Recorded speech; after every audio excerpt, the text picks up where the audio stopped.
Oscar, Oscar, Oscar is one of the worst things that you can hear on a cruise ship.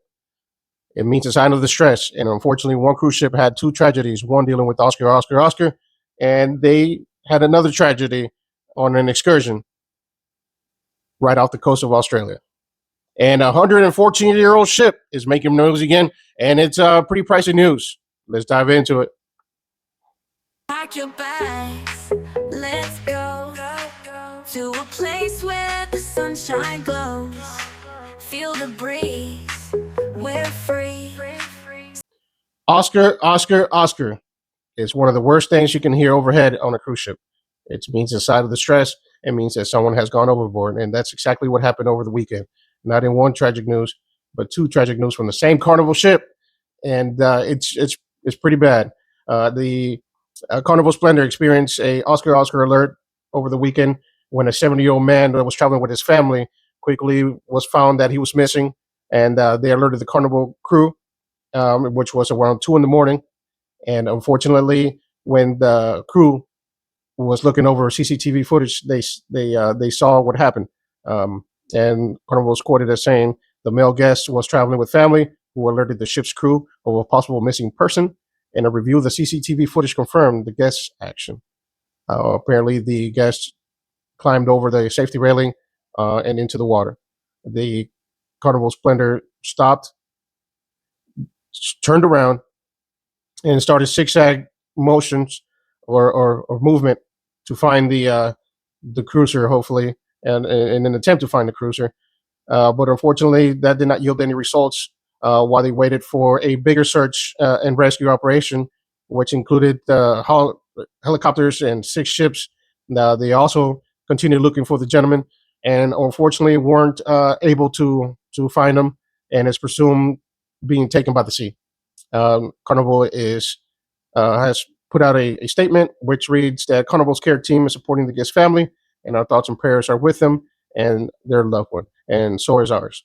This is a really rare event with millions of cruisers that travel every year.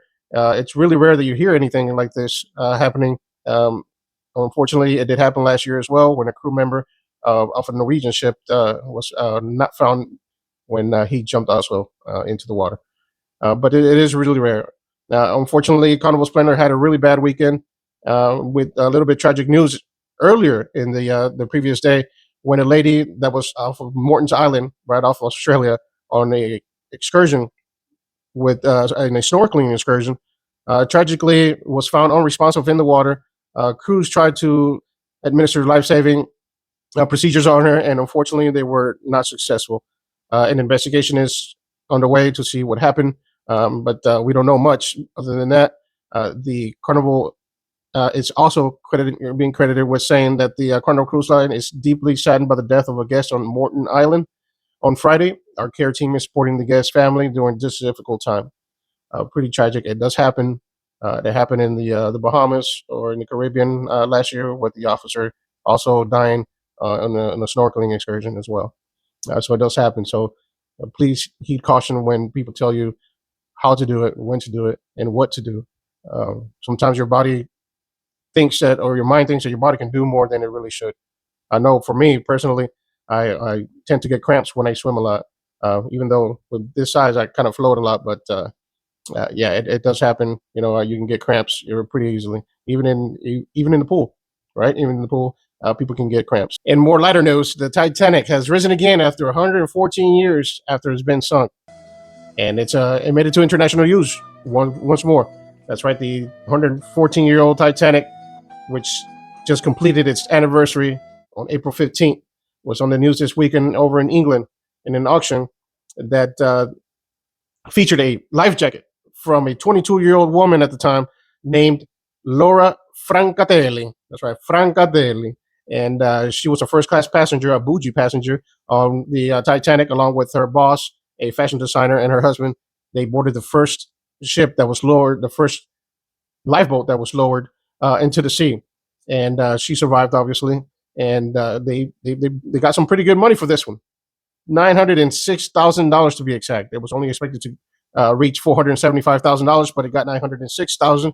Apparently, because Francatelli and 7 other survivors of the ship signed the life jacket, and it made it more valuable. The cork life jacket sold for almost a record, not quite the record. The record was actually is held by a a gold pocket watch that was given to the ship captain of the ship that helped save all the Titanic survivors. That was over $1 million for sure.